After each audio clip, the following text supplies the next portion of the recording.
The US military just stopped calling SpaceX's Starship commercial. Behind closed doors, instead of simply hiring SpaceX for launches, the Pentagon is considering scenarios where it would directly operate Starship itself. This would make Starship more like a military aircraft than a civilian rocket. Officials have stated this would be reserved for missions involving elevated risk or classified objectives. These could include national security payloads, rapid deployment, or experimental defense. This signals that Starship is being considered as part of the core military infrastructure. It is no longer treated as just a contractor vehicle. The Pentagon is now discussing ownership-level control for certain missions. One of the biggest areas of interest is rapid global delivery, known as transport. The question is, Starship could move massive cargo loads anywhere on Earth in under an hour. This would allow the military to deliver equipment, supplies, or humanitarian aid in history. Starship's payload capacity far exceeds that of traditional transport planes. Officials have compared the concept to moving the equivalent of a C-17 cargo load by rocket. This could completely change how the US responds to global crises. Instead of days or hours, response time could be measured in minutes. The Pentagon has stated that this capability could transform logistics and rapid reaction operations. This is one of the clearest public signals of Starship's military value. The military has also revealed interest in using Starship for missions that involve higher physical and operational risk. Pentagon officials have openly discussed scenarios where Starship might be used for dangerous test missions or sensitive operations. Defense may prefer to operate directly rather than rely on a commercial partner. This includes experimental payloads, classified satellites, or high-risk orbital insertions. In these cases, Starship would function as a government-owned, government-operated asset. This is an extraordinary step in military-commercial space integration. It suggests Starship is being evaluated as a strategic platform, not just a launch service. The Pentagon has rarely considered this level of control over a private company vehicle. This highlights how unique Starship's capabilities are in the eyes of defense planners. Starship is also being tied into the broader expansion of US space power and space domain dominance. The Space Force has made it clear that rapid launch and mass deployment of assets is now a national security priority. Starship's ability to launch large numbers of satellites or heavy payloads quickly is seen as a strategic advantage. In a future conflict, the ability to rapidly replace destroyed satellites could be critical. Starship could allow the US to reconstitute space networks faster than any adversary. This includes missile warning satellites, communications platforms, and surveillance systems. Military planners now view launch speed as a form of deterrence. Starship's scale and reusability make it uniquely suited to this role. This positions SpaceX as a key player in space resilience strategy. Another major declaration involves Starship infrastructure expansion at military spaceports. SpaceX has received approval to develop Starship launch facilities at Cape Canaveral Space Force Station. This move shows that Starship is being treated as a strategic asset. It also means future Starship missions could be tied directly to Space Force operational planning. This further blurs the line between commercial space and military space. The Pentagon has also acknowledged concerns about how Starship operations could be perceived by other nations.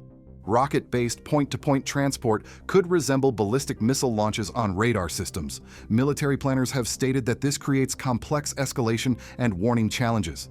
A Starship launch could potentially be misinterpreted by foreign early warning systems. This has forced the Department of Defense to consider new communication and deconfliction procedures. It shows that Starship is being evaluated not just technically, but geopolitically. It underscores how Starship is changing military space planning at the highest levels. The Pentagon has also linked Starship to the broader national security space industrial base. SpaceX has been awarded billions in national security launch contracts through the late 2000s. These contracts position SpaceX as the dominant military launch provider. Starship is expected to eventually support or replace some of these missions. Defense officials have stated they want a mix of providers, but SpaceX currently leads in reliability and launch tempo. Starship could dramatically increase that advantage, which gives SpaceX unprecedented influence over US military space access. It also makes Starship central to future defense planning. Behind the scenes, the Pentagon has also been studying how Starship could support space-based logistics and in-orbit operations. The US military is no longer just watching Starship, it is actively planning around it. Starship is being evaluated as a logistics platform, a launch system, a rapid response tool, and a strategic asset. Pentagon officials now talk about Starship in the same breath as traditional military systems. This marks a turning point in how private space technology is absorbed into national defense. Starship is becoming part of the architecture of American military power, not as a future idea, but as an operational consideration happening now. The most revealing development is that the U.S. Air Force recently paused part of its rocket cargo testing program tied to Starship-related concepts. Environmental and safety concerns forced officials to suspend planned landing demonstrations at remote Pacific locations. This shows that while the military is excited about Starship's capabilities, it is also facing real-world limits. The Pentagon must balance speed and power with environmental law and international signaling risks. These delays prove Starship is not being fast-tracked without scrutiny. Every test now faces legal, environmental, and diplomatic review. That slows deployment timelines. It also shows that Starship's military use is far more complicated than simply launching rockets. The system must fit into global rules and political realities. Another major shift is that the Pentagon is now considering alternatives and backups to avoid over-reliance on SpaceX. If Starship faced grounding or technical failure, it could disrupt national security launches.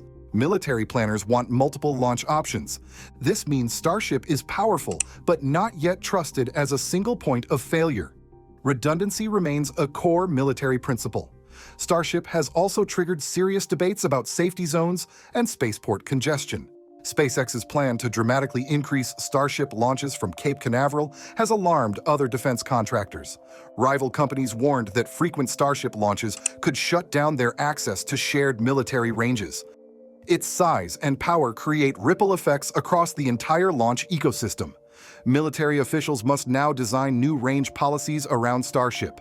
This shows how disruptive the vehicle truly is, an underreported area in Starship's role in future missile tracking and satellite megaconstellations.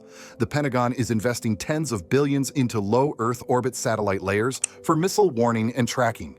These systems require the rapid deployment of hundreds of satellites. Starship's massive payload could allow bulk deployment of entire satellite layers in a few launches. This would dramatically speed up the fielding of missile defense networks. It also reduces the cost per satellite deployment. Starship's sheer size and trajectory profiles complicate early warning systems. This is not a problem with smaller rockets. Starship forces new thinking about space launch transparency. It shows how civilian technology can unintentionally affect nuclear stability. Starship is also reshaping how the Pentagon thinks about future space infrastructure. Military planners are studying whether Starship could support large in-orbit platforms for command, control, and surveillance. These would be far larger than current satellites. Starship's payload volume enables entirely new classes of space systems. The Pentagon sees this as a long-term advantage. It could give the U.S. an unmatched presence in Earth orbit. Starship enables a scale that was previously impossible. This pushes military planning into a new era of space operations. Another major issue is cost and budget pressure. While Starship promises lower per-ton launch costs, its development has been expensive and delayed. Officials want proven reliability before assigning the most sensitive payloads. This means Starship's military role is growing, but still phased. It is being introduced carefully rather than instantly replacing existing systems. Some analysts speculate Starship could support space sensors or platforms linked to missile defense. While the Pentagon has not confirmed weaponization, it has acknowledged that Starship's ability to deploy large structures has raised concerns among arms control experts. Perhaps the most important new development is that Starship is forcing the Pentagon to rewrite its long-term space strategy. The assumption of limited launch capacity is disappearing. With Starship, the military could theoretically launch more mass faster than ever before. Starship introduces the idea of mass and speed in orbit. This is a strategic shift. It gives the U.S. a potential advantage in any prolonged space conflict. That is why Starship now appears in serious defense planning discussions. What makes this moment so important is not just what Starship can do, it is what it represents. For the first time, a privately built spacecraft is being seriously considered as a government-operated military system. The line between space exploration and military dominance is fading fast, and Starship sits right at the center of that transformation. What do you think? Leave your thoughts in the comments on whether Starship should become a military platform.